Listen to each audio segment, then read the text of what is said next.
Vatican voice എന്ന ഈ പ്രോഗ്രാമിലേക്ക് എല്ലാ മാന്യ പ്രേക്ഷകരെയും എല്ലാ വിശ്വാസികളെയും ആർദ്രമായി ഞാൻ സ്വാഗതം ചെയ്യുന്നു.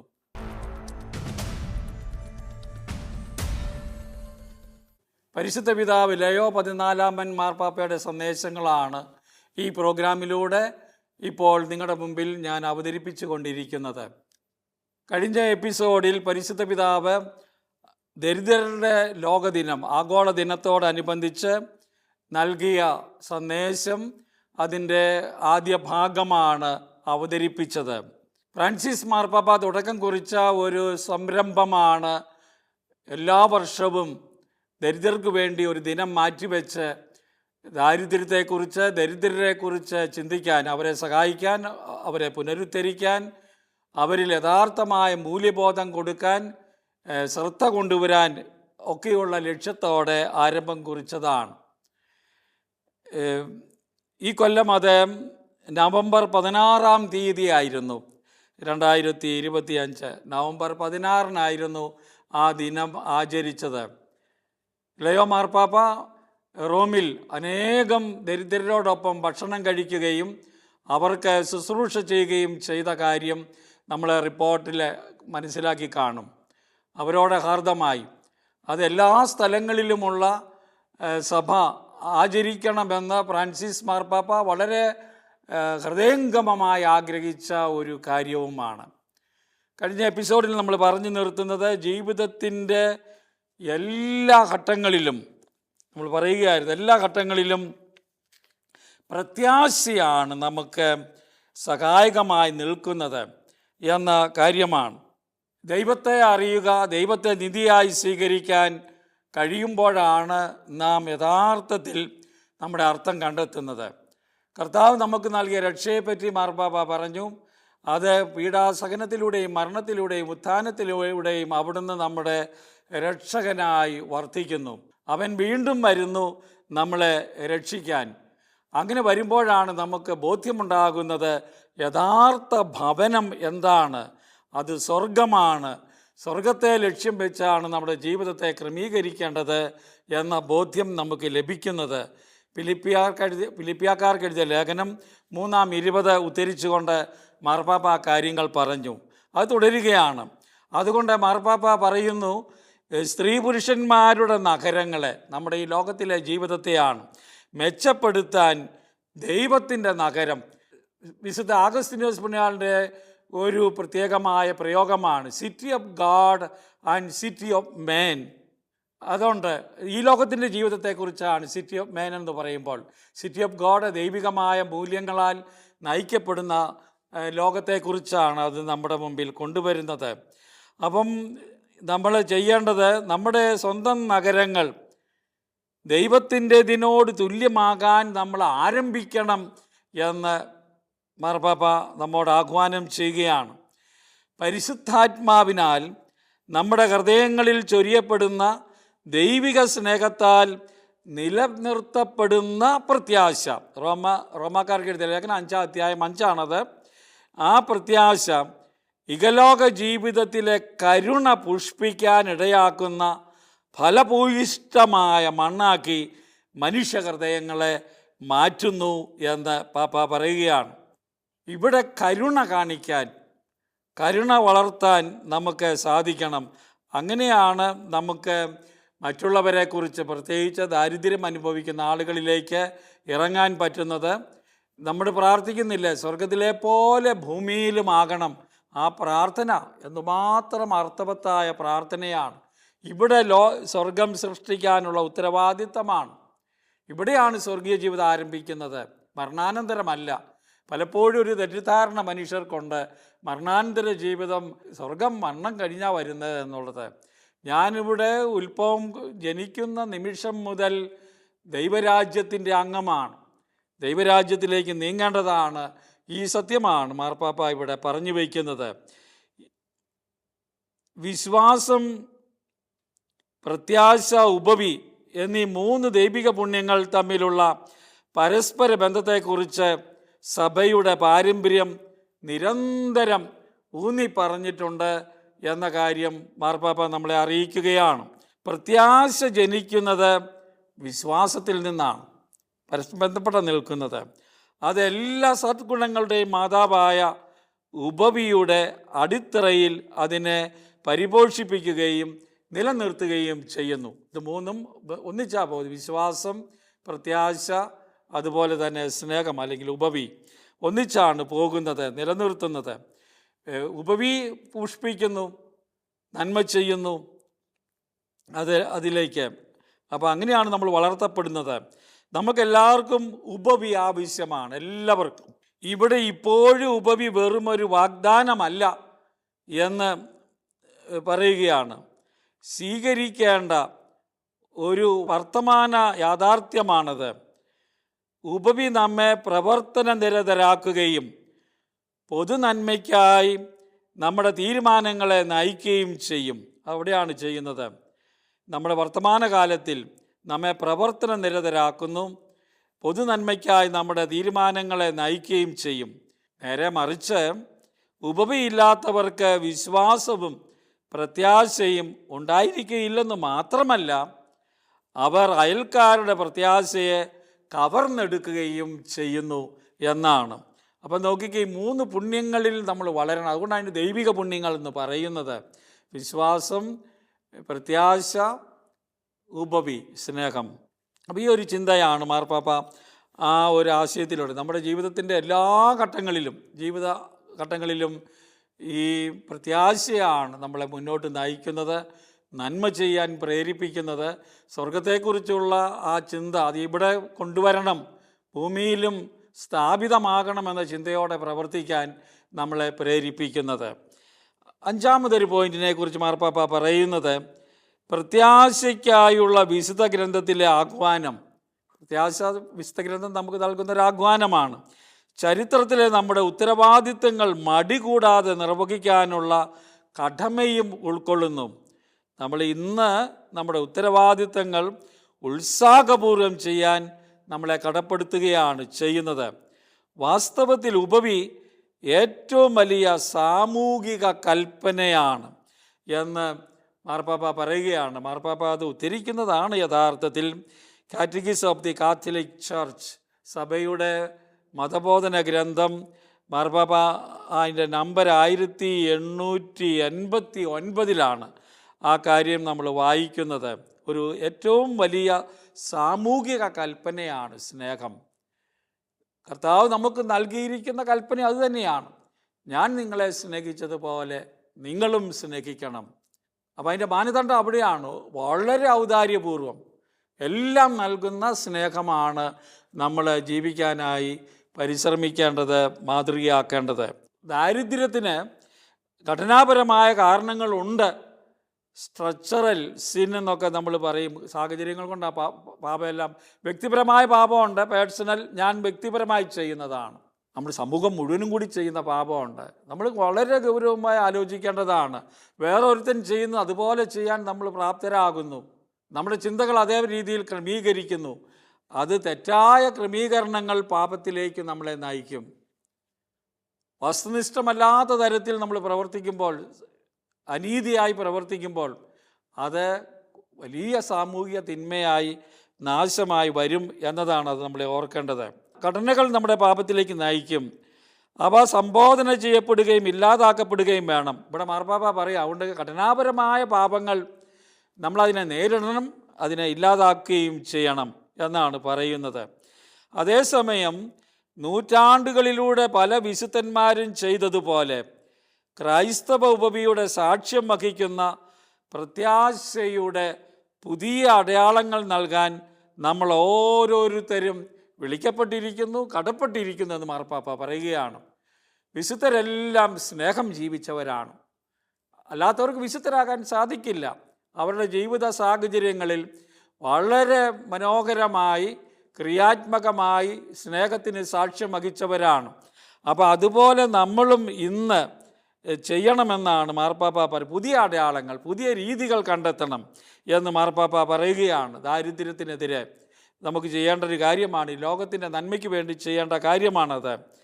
ഉദാഹരണത്തിന് മാർപ്പാപ്പ പറയുകയാണ്, നമുക്കൊരു ചിന്ത തരികയാണ്. ഏറ്റവും ദുർബലരും പാർശ്വവൽക്കരിക്കപ്പെട്ടവരുമായ ആളുകളിലേക്ക് എത്തിച്ചേരുന്നതിനായി സ്ഥാപിതമായിരിക്കുന്ന ആശുപത്രികൾ, വലിയ 5 സ്റ്റാർ ഹോസ്പിറ്റൽസിനെ പറ്റി അല്ല പറയുന്നത്, സാധാരണക്കാർക്ക് സഹായം ലഭിക്കുന്ന, ഫ്രീ ആയി സേവനം ലഭിക്കുന്ന ആശുപത്രികൾ, സ്കൂളുകൾ, ഇതെല്ലാം ചാരിറ്റിയുടെ ഭാഗമാണ്. നമ്മൾ സഭ നടത്തുന്നത് അതിനു വേണ്ടിയാണ്. പക്ഷേ എപ്പോഴും വെല്ലുവിളിക്കുന്നത് ഇത് കച്ചവടമാണ് എന്ന രീതിയിലാണ്. നമ്മൾ അങ്ങനെ വല്ലതും ഉണ്ടെങ്കിൽ അത് തിരുത്തണം. ഇത് പ്രധാനപ്പെട്ട കാര്യമാണ്. ഇത് നമ്മൾ ചെയ്യുന്നത് ആളുകളുടെ ഉന്നമനത്തിന് വേണ്ടിയുള്ള പ്രവർത്തനമാണ്. ഈ സ്ഥാപനങ്ങൾ എല്ലാ രാജ്യത്തിൻ്റെയും പൊതുനയത്തിൻ്റെ ഭാഗമാകണം. രാജ്യത്തോട് ഇങ്ങനെ ആളുകൾക്ക് പഠിക്കാനും എല്ലാവരും വളരാനും ഇടയാകണം, ചികിത്സ ലഭിക്കണം. പക്ഷേ മാർപ്പാപ്പ പറയുകയാണ്, യുദ്ധങ്ങളും അസമത്വങ്ങളും പലപ്പോഴും ഇതിന് തടസ്സമാകുന്നു. എത്രയോ കുട്ടികളുടെ നാശത്തിനാണ് യുദ്ധങ്ങൾ കാരണമാകുന്നത്. എത്രമാത്രം അനീതി, അസമത്വങ്ങൾ വരുന്നു അവനെല്ലാം. അതുകൊണ്ട് ഇതെല്ലാം വീണ്ടും പാപത്തിൻ്റെ, ദാരിദ്ര്യത്തിൻ്റെ പടുകുഴിയിലേക്ക് മാറാൻ ഇടയാകുന്നുണ്ട്. ഇന്ന് പിന്നെ മാർപ്പാപ്പ പറയാണ്, കെയർ ഹോമുകൾ, പ്രായമായവരെയൊക്കെ നോക്കുന്ന, പ്രായപൂർത്തിയാകാത്തവർക്കുള്ള സമൂഹങ്ങൾ ഇല്ലേ, നമ്മൾ ബലഹീനരായ ദരിദ്രരായ കുട്ടികൾക്ക് വേണ്ടിയുള്ള എന്തുമാത്രം സ്ഥാപനങ്ങൾ വിശുദ്ധർ തുടങ്ങി, സഭ തുടങ്ങി. ഇന്നത് എല്ലാ പുതിയ രീതിയിൽ പുതിയ ആവശ്യങ്ങൾ മനസ്സിലാക്കിക്കൊണ്ട് ചെയ്യാനിടയാകണം. ബധിരമൂക കേന്ദ്രങ്ങൾ, സമൂഹ അടുക്കള, ഭക്ഷണമില്ലാത്തവർക്ക് വേണ്ടി അടുക്കള കൊടുക്കുന്ന, അത് പ്രധാനപ്പെട്ട ഒരു സംരംഭമാണ് ഇന്ന് പലയിടത്തുമുള്ളത്. ആശുപത്രികളിൽ ഭക്ഷണം കൊടുക്കുന്ന സംവിധാനങ്ങൾ പല സ്ഥലങ്ങളിലും. അപ്പോൾ ഇതുപോലുള്ള ക്രിയാത്മകമായ സേവന രംഗങ്ങൾ ഉണ്ടാകണമെന്നാണ് മാർപ്പാപ്പ പറയുന്നത്. ഭവനരഹിതർക്കുള്ള വാസസ്ഥലം, വീടില്ലാത്തവർ, താഴ്ന്ന വരുമാനമുള്ളവർക്കായുള്ള സ്കൂളുകൾ എന്നിവിടങ്ങളിൽ പ്രത്യാശയുടെ അടയാളങ്ങൾ കൂടുതലായി കാണപ്പെടുന്നുണ്ട്. അപ്പം പ്രത്യാശയുടെ അടയാളങ്ങളാണിതെല്ലാം, പാവങ്ങൾക്ക് വേണ്ടിയുള്ള പ്രവർത്തനങ്ങൾ. അത് തകൃതിയായി നടക്കണം. നിങ്ങളുടെ ഇടയിൽ ദാരിദ്ര്യ ദുഃഖം അനുഭവിക്കുന്നവർ ആരുമുണ്ടാകരുത്. സഭയുടെ ഒരു വലിയ നിലപാടാണത്. പക്ഷേ നമ്മളാണ് അതിലൂടെ ഇത് നടപ്പാക്കേണ്ടത്. നിങ്ങൾ നോക്കിക്കേ, ആദിമ ക്രൈസ്തവ സമൂഹത്തെപ്പറ്റി പറഞ്ഞ ഏറ്റവും വലിയൊരു പ്രസ്താവനയാണ്, അവരുടെ ഇടയിൽ ദാരിദ്ര്യ ദുഃഖം അനുഭവിക്കുന്നവർ ആരുമുണ്ടായിരുന്നില്ല, പങ്കുചേർന്നു, വലിയ അസമത്വങ്ങളില്ല.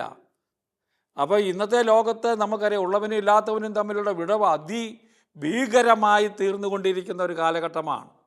1% ആളുകളാണ് ലോകത്തിൻ്റെ സമ്പത്തിൻ്റെ 80% കരസ്ഥമാക്കിയിരിക്കുന്നത്. ഇന്നത്തെ കണക്ക് അങ്ങനെയാണ്, ഞാൻ വായിച്ചത് ഓർക്കുന്നു. ലോകത്തിലെ ജനസംഖ്യയുടെ 1% കയ്യിലാണ് ലോകത്തിലെ സമ്പത്തിൻ്റെ 80%. എന്തൊരു വലിയ അനീതിയാണെന്ന് നോക്കിക്കേ. അപ്പോൾ നിങ്ങൾക്കറിയാം, 99%-ന് 20%-ൻ്റെതേ ഉള്ളൂ. നമ്മൾ യുദ്ധങ്ങൾക്ക് വേണ്ടി മുടക്കുന്ന തുക എത്രയോ ഭീമമാണ് എന്നതും ചിന്തിക്കേണ്ടതാണ്. അത് സാമൂഹിക രംഗത്ത് ഉണ്ടാകേണ്ട മാറ്റത്തിലേക്ക് മാർപ്പാപ്പ ഇത് എടുത്തു പറഞ്ഞിട്ടില്ലെങ്കിലും അതിലേക്കൊക്കെ വിരൽ ചൂണ്ടുന്ന രീതിയിലാണ് മാർപ്പാപ്പ ഇത് പറയുന്നത്. നമ്മുടെ ചിന്തയിലേക്ക് വരണം. പ്രത്യാശയുടെ ഈ നിശബ്ദമായ അടയാളം, ഇത് വലിയ ബഹളമൊന്നും വെച്ച് ചെയ്യുന്നതല്ല. നിശബ്ദമായ അടയാളങ്ങളിൽ എത്ര എണ്ണം പലപ്പോഴും ശ്രദ്ധിക്കപ്പെടാതെ പോകുന്നു, ഇതറിയപ്പെടണം. എന്നാൽ നമ്മുടെ നിസ്സംഗത മാറ്റിവെച്ച് മറ്റുള്ളവരെ വിവിധ രൂപത്തിലുള്ള സന്നദ്ധ പ്രവർത്തനങ്ങളിൽ പങ്കാളികളാക്കാൻ പ്രചോദിപ്പിക്കുന്നത് വളരെ പ്രധാനപ്പെട്ടതാണ്. യൂറോപ്പിലുണ്ടായിരുന്ന അവസരത്തിൽ ഞാൻ ശ്രദ്ധിച്ചതാണ്, അവിടെയുള്ള എല്ലാ ആളുകളും ഫ്രീ ആയി സർവീസ് ചെയ്യാനായിട്ട് 1 വർഷമെങ്കിലും മാറ്റിവെക്കും. ചെറുപ്പക്കാർ പഠനമൊക്കെ കഴിഞ്ഞ് ജോലിയിലേക്ക് പ്രവേശിക്കുന്നതിന് മുമ്പ് 1 കൊല്ലം വോളണ്ടറി സർവീസ്, ഫ്രീ സർവീസാണ്.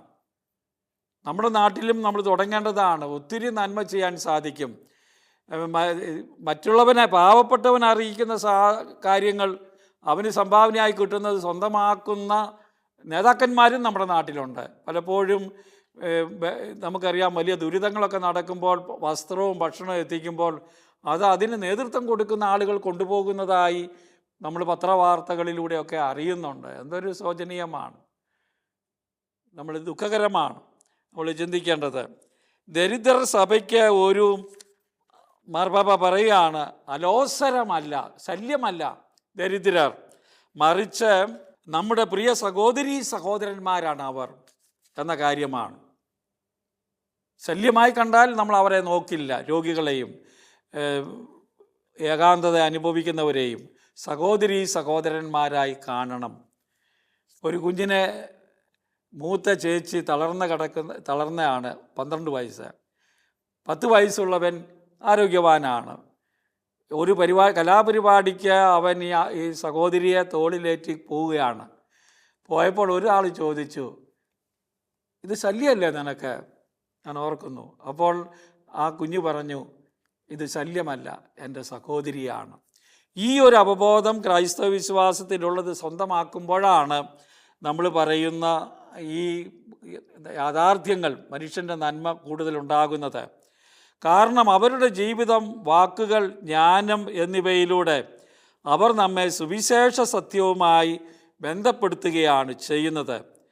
ദരിദ്രർ നമ്മുടെ അജപാലന പ്രവർത്തനങ്ങളുടെ കേന്ദ്ര ബിന്ദുവാണെന്ന് നമ്മുടെ സമൂഹങ്ങളെ ഓർമ്മിപ്പിക്കുന്നതിന് വേണ്ടിയാണ് ഈ ലോക ദരിദ്ര ദിനം ആചരിക്കുന്നത്. ഇതിനാണ്.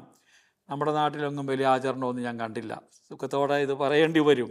ആരും ഇത് ശ്രദ്ധിച്ചിട്ട് പോലുമില്ല. ഇങ്ങനെ 6 കൊല്ലം മുമ്പ് പരിശുദ്ധ പിതാവ് ഇങ്ങനെ ഫ്രാൻസിസ് മാർപ്പാപ്പ ദരിദ്രരെക്കുറിച്ച് ചിന്തിക്കാൻ ഒരു ദിനം വെച്ചിട്ടുണ്ട്. അത് ആണ്ടുവട്ടത്തിലെ നവംബർ മാസത്തിലെ 3-ാമത്തെ ഞായറാഴ്ചയാണ് പ്രധാനമായും. അതേക്കുറിച്ചുള്ള പഠനങ്ങളും ചർച്ചകളും സഹായങ്ങളും പദ്ധതികളും ആവിഷ്കരിക്കാനുള്ളതാണ് എന്ന് പറയുന്നത് കേട്ടിട്ടില്ല.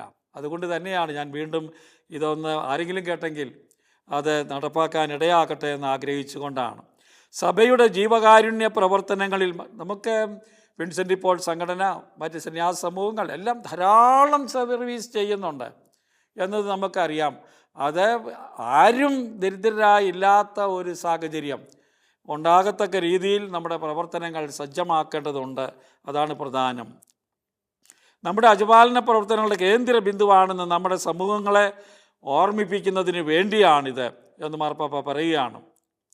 സഭയുടെ ജീവകാരുണ്യ പ്രവർത്തനങ്ങളിൽ മാത്രമല്ല, അവൾ ആഘോഷിക്കുകയും പ്രഖ്യാപിക്കുകയും ചെയ്യുന്ന സന്ദേശത്തിൻ്റെ കാര്യത്തിലും ഇത് സത്യമാണ്. നമ്മളെപ്പോഴും പറയേണ്ടത് ഇതാണ്. ഫ്രാൻസിസ് മാർപ്പാപ്പ അത് ശക്തമായി പറഞ്ഞു. ആ പാത അതേപടി തുടരുകയാണ് ലയോ മാർപ്പാപ്പ എന്നത് നമുക്ക് സന്തോഷകരമായൊരു കാര്യമാണ്. അവരുടെ ശബ്ദങ്ങളിലൂടെയും കഥകളിലൂടെയും മുഖങ്ങളിലൂടെയും നമ്മെ സമ്പന്നരാക്കുന്നതിനായി ദൈവം അവരുടെ ദാരിദ്ര്യം ഏറ്റെടുത്തു എന്നാണ്. അവൻ സമ്പന്നനായിരുന്നിട്ടും എളിയ മനുഷ്യപ്രകൃതി സ്വീകരിച്ച് മനുഷ്യനിലേക്ക് താഴ്ന്നിറങ്ങി എന്ന് പറയുന്നത് ഈശോയെക്കുറിച്ചുള്ള വലിയ ഒരു പ്രഖ്യാപനമാണ്. അത് നമ്മൾ ഓർക്കണം. ഒന്നും ഒഴിവാക്കപ്പെടാതെ എല്ലാത്തരം ദാരിദ്ര്യത്തിന് വിവിധ മുഖങ്ങളുണ്ട്. സമ്പത്ത് മാത്രമല്ല, മുമ്പേ പറഞ്ഞല്ലോ, ദൈവമില്ലാത്തത് ഒരു വലിയ ദാരിദ്ര്യമാണ്. മാനസിക സ്വസ്ഥതയില്ലാത്തത് വലിയൊരു ദാരിദ്ര്യമാണ്. മറ്റുള്ളവർ അവഗണിക്കുന്നത്, പാർശ്വവൽക്കരിക്കപ്പെടുന്ന വലിയൊരു ദാരിദ്ര്യമാണ്. അപ്പം ദാരിദ്ര്യത്തിന് വിവിധ മുഖങ്ങളുണ്ട്. സ്വാർത്ഥനായി പ്രവർത്തിക്കുന്നത് ഒരു ദാരിദ്ര്യമാണ്. അങ്ങനെ വിവിധ മുഖങ്ങൾ, അത് നമ്മൾ ഓർക്കണം. ഒന്നും ഒഴിവാക്കപ്പെടാതെ എല്ലാത്തരം ദാരിദ്ര്യവും സുവിശേഷം മൂർത്തമായി അനുഭവിക്കാനും പ്രത്യാശയുടെ ഫലപ്രദമായ അടയാളങ്ങൾ നൽകാനും നമ്മെ ക്ഷണിക്കുന്ന കാര്യമാണ്. ഇതാണ് ആ ഒരു പോയിൻ്റ്. അടുത്തൊരു പോയിന്റിലേക്ക് മാർപ്പാപ്പ വരികയാണ്. അപ്പോൾ ഈ ജൂബിലി വർഷം നമ്മോട് ആവശ്യപ്പെടുന്നത് ഇതാണ്. ജൂബിലി വർഷം അങ്ങ് തീരുകയാണ്. നമ്മൾ ഒരു കൊല്ലം ഗൗരവമായി നമ്മുടെ ജീവിതത്തിലേക്ക് തിരിഞ്ഞു നോക്കാൻ, ക്രിസ്ത്യ വിശ്വാസത്തിലേക്ക് തിരിഞ്ഞു നോക്കാൻ കിട്ടിയ അവസരമാണ്. ഈ കൃപയുടെ വർഷത്തിൻ്റെ അവസാനം ദരിദ്രരുടെ ലോകദിനം ആഘോഷിക്കപ്പെടുന്നു എന്നത് യാദൃശ്ചികമല്ല. വിശുദ്ധ കവാടം അടച്ചു കഴിഞ്ഞാൽ, നമുക്കറിയാവില്ല, അത് തീരുന്നത് വിശുദ്ധ കവാടം അടച്ചുകൊണ്ടാണ്. കഴിഞ്ഞാൽ സാക്ഷ്യം, മാനസാന്തരം, പ്രാർത്ഥന എന്നിവയിലൂടെ ഈ വർഷത്തിൽ നമുക്ക് ലഭിച്ച ദിവ്യദാനങ്ങളെ നാം വിലമതിക്കുകയും മറ്റുള്ളവരോട് പങ്കിടുകയും വേണം. 3 കാര്യങ്ങളായിരുന്നു ഇക്കാലത്ത്. സാക്ഷ്യപ്പെടുത്തണം, സാക്ഷ്യം, ജീവിതം കൊണ്ട് സാക്ഷ്യപ്പെടുത്തണം, മാനസാന്തരം ഉണ്ടാകണം പ്രാർത്ഥനയിലൂടെ. ഇത് തുടരണം. ദരിദ്രർ നമ്മുടെ അജപാലന പ്രവർത്തനങ്ങളുടെ സ്വീകർത്താക്കൾ മാത്രമല്ല, ദരിദ്രരെന്ന് പറയുന്നത് നമ്മളിൽ നിന്ന് മേടിക്കുന്നവർ മാത്രമല്ല, പിന്നെ സുവിശേഷം ജീവിക്കുന്നതിനുള്ള നൂതന വഴികൾ കണ്ടെത്താൻ നമ്മെ പ്രേരിപ്പിക്കുന്ന സൃഷ്ടിപരമായ വിഷയങ്ങൾ കൂടിയാണ് അവരുള്ളത് കൊണ്ടാണ് നമ്മുടെ സുവിശേഷ മൂല്യം, മറ്റു മനുഷ്യരുടെ മഹത്വം, അവരുടെ ഉന്നതി, പുരോഗതി ലക്ഷ്യം വെച്ച് പ്രവർത്തിക്കാൻ നമുക്ക് അവസരം ലഭിക്കുന്നത്. അത് ഉപയോഗപ്പെടുത്തണം എന്നതാണ് പറഞ്ഞു വരുന്നത്. പുതിയ തരത്തിലുള്ള ദാരിദ്ര്യത്തിൻ്റെ പശ്ചാത്തലത്തിൽ നമ്മൾ കഠിനഹൃദയരാവുകയും ക്ഷീണിതരാകുകയും ചെയ്യാൻ ഒരു സാധ്യതയുണ്ട്. ഒത്തിരി പ്രശ്നങ്ങൾ വരുമ്പോൾ, ദാരിദ്ര്യം വരുമ്പോൾ എല്ലാ ദിവസവും നാം ദരിദ്രരെയും നിർധനരെയും കണ്ടുമുട്ടുന്നു. നമുക്ക് ഇപ്പോൾ മുമ്പുണ്ടായിരുന്നതിനേക്കാൾ കുറവ് അനുഭവപ്പെടുകയും ഇല്ലേ, ഉള്ളവൻ്റെ കുറയും ലോകത്തുണ്ടാകുന്ന മാറ്റത്തിൻ്റെ ഫലമായി ഒരു കാലത്ത് സുരക്ഷിതമെന്ന് തോന്നിയിരുന്നവ നഷ്ടപ്പെടുകയും ചെയ്യുന്നുണ്ടാവാം. ഉള്ളവനും ഇല്ലാതാകാമല്ലോ. ദരിദ്രൻ സമ്പന്നൻ വലഞ്ഞു വിശന്ന് വലയാം, അവഗണിക്കപ്പെടാം. അത് അവസ്ഥയുണ്ട്. എന്തെങ്കിലും ഒരു ആപത്ത് വന്നാൽ മതി, ഒരു രോഗം വന്നാൽ മതി ഇന്ന് ദരിദ്രനാകാൻ. നമ്മൾ ഓർക്കണം, ഒരു വീട്, അനുദിനം ആവശ്യമായ ഭക്ഷണം, ആരോഗ്യ സംരക്ഷണം, നല്ല വിദ്യാഭ്യാസം, മതസ്വാതന്ത്ര്യം, ആവിഷ്കാര സ്വാതന്ത്ര്യം എന്നിവയൊക്കെ നഷ്ടപ്പെടാനായിട്ടുള്ള സാധ്യതകളുണ്ട്. മാർപ്പാപ്പ പറയുകയാണ്, ഈ പൊതു നന്മയുടെ അഭിവൃദ്ധിയിൽ നമ്മുടെ സാമൂഹിക ഉത്തരവാദിത്വം ദൈവത്തിൻ്റെ സൃഷ്ടിപരമായ പ്രവൃത്തിയിൽ അധിഷ്ഠിതമായിരിക്കുന്നതോടൊപ്പം ഭൂമിയിലെ വിഭവങ്ങളിൽ ഒരു പങ്ക് എല്ലാവർക്കും നൽകുകയും ചെയ്യുന്നതിലാണ് നമ്മുടെ മുന്നോട്ടുള്ള ഗമനം സുഖകരമാകുന്നത്, എളുപ്പമുള്ളതാകുന്നത്. ഈ വിഭവങ്ങളെ പോലെ മാനുഷിക അധ്വാനത്തിൻ്റെ ഫലവും എല്ലാവർക്കും ഒരുപോലെ ലഭ്യമാക്കപ്പെടണം. കാരുണ്യത്തിൻ്റെ കാര്യം എടുത്താൽ ദരിദ്രരെ സഹായിക്കുക എന്നത് നീതിയുടെ കാര്യമാണ്. മാർപ്പാപ്പ പറയുകയാണ്, വിശുദ്ധ അഗസ്റ്റിൻ നിരീക്ഷിച്ചതുപോലെ, വീണ്ടും അഗസ്റ്റിനെ ഉദ്ധരിക്കുകയാണ്, നിങ്ങൾ വിശക്കുന്ന ഒരാൾക്ക് അപ്പം കൊടുക്കുക, എന്നാൽ വിശക്കുന്ന ആരും ഇല്ലെങ്കിൽ നല്ലത്. വിശക്കുന്നവരില്ലാത്തൊരു ലോകം ഉണ്ടാക്കുകയാണ് വേണ്ടത്. അപ്പോൾ നിങ്ങൾ അത് നൽകേണ്ട ആവശ്യമില്ല. നിങ്ങൾ നഗ്നരെ പുതപ്പിക്കുന്നു.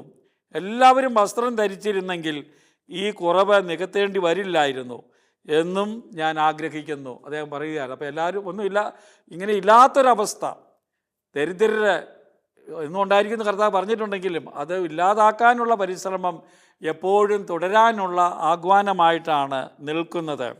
അത് കാര്യം നമുക്ക് ചിന്തിക്കാനിടയാകട്ടെ. അതുകൊണ്ട് ഈ ജൂബിലി വർഷം ദാരിദ്ര്യത്തിൻ്റെ പഴയതും പുതിയതുമായ രൂപങ്ങളെ ചെറുക്കുന്നതിനും, അതാണ് ഇത് ചെയ്യേണ്ടത്, അതിദരിദ്രരെ പിന്തുണയ്ക്കുന്നതിനും സഹായിക്കുന്നതിനുമുള്ള പുതിയ സംരംഭങ്ങൾ നടപ്പിലാക്കുന്നതിനും ലക്ഷ്യമിട്ടുള്ള നയങ്ങൾ വികസിപ്പിക്കുന്നതിന് പ്രോത്സാഹനം നൽകണമെന്ന് ഞാൻ ആഗ്രഹിക്കുന്നു. അതാണ് മാർപ്പാപ്പയുടെ ആഗ്രഹം. ഈ ദാരിദ്ര്യത്തിൻ്റെ വിവിധ മുഖങ്ങളുണ്ട്. ഞാനത് മാർപ്പാപ്പയുടെ ദി ലെക്സി തേ എന്ന ആ ചാക്രി ലേഖനത്തെക്കുറിച്ച് പറഞ്ഞതാണ്. അവിടെ ദരിദ്രരെ സഹായിക്കുന്നതിനെ പറ്റിയാണ്, ദാരിദ്ര്യത്തിൻ്റെ വിവിധ മുഖങ്ങളെക്കുറിച്ച് അവിടെ പറഞ്ഞിട്ടുണ്ട്. ഇവിടെ അതിനെ ചെറുക്കുന്നതിന്, ഇല്ലാതാക്കുന്നതിന് ലക്ഷ്യം വെച്ചുള്ള നയപരിപാടികളും പ്രവർത്തനങ്ങളും ഉണ്ടാകണമെന്ന് ആഗ്രഹിക്കുന്നു. ആയുധം ഉപയോഗിച്ച് ഒരിക്കലും നേടാനാകാത്ത സുരക്ഷ, പലപ്പോഴും സുരക്ഷയ്ക്ക് വേണ്ടിയാണ് യുദ്ധങ്ങൾ ചെയ്യുന്നത്, ആയുധം ഉപയോഗിച്ചാണ് ചെയ്യുന്നത്. അങ്ങനെയുള്ള സുരക്ഷയുടെ അടിത്തറയാണ് യുദ്ധം കൊണ്ട് നേടാൻ പാലാത്തത്, ആയുധങ്ങൾ നേടാൻ മേലാത്തത്. നേടാൻ പറ്റുന്നത് എങ്ങനെയാണ്? തൊഴിൽ കൊണ്ടും വിദ്യാഭ്യാസം കൊണ്ടും പാർപ്പണം കൊണ്ടും ആരോഗ്യം കൊണ്ടുമാണ്. ഇതുണ്ടാക്കിക്കൊണ്ടാണ് നമുക്ക് സമാധാനം ഉണ്ടാക്കാൻ സാധിക്കുന്നത്, ദാരിദ്ര്യമില്ലാതാക്കാൻ കഴിയുന്നത് എന്ന് മാർപ്പാപ്പ പറയുകയാണ്. നിലവിലുള്ള സംരംഭങ്ങൾക്കും സന്മനസ്സുള്ള നിരവധി സ്ത്രീ പുരുഷന്മാർ അന്താരാഷ്ട്ര തലത്തിൽ പ്രകടമാക്കുന്ന പരിശ്രമങ്ങൾക്കും എല്ലാവർക്കും ഞാൻ നന്ദി പറയുന്നു എന്ന് പറഞ്ഞുകൊണ്ടാണ് മാർപ്പാപ്പ തൻ്റെ ഈ സന്ദേശം ഉപസംഹരിക്കുന്നത്. നമുക്ക് ഓർക്കാം, ദരിദ്രർക്ക് വേണ്ടിയുള്ള സ്വരം, സഭ ദരിദ്രർക്ക് വേണ്ടി നിലകൊള്ളേണ്ടതാണ് എന്ന സന്ദേശം മാർപ്പാപ്പ നമ്മുടെ മുമ്പിൽ അവതരിപ്പിക്കുകയാണ്. നമുക്കത് ഗൗരവപൂർവ്വം സ്വീകരിക്കാം, നമ്മളാലാവുന്ന വിധം അതിൽ പങ്കുചേരാം. ദൈവം നമ്മളെ അനുഗ്രഹിക്കട്ടെ. അടുത്ത എപ്പിസോഡിൽ പരിശുദ്ധ പിതാവിൻ്റെ മറ്റൊരു സന്ദേശവുമായി കാണാൻ ദൈവം നമ്മളെ അനുഗ്രഹിക്കട്ടെ.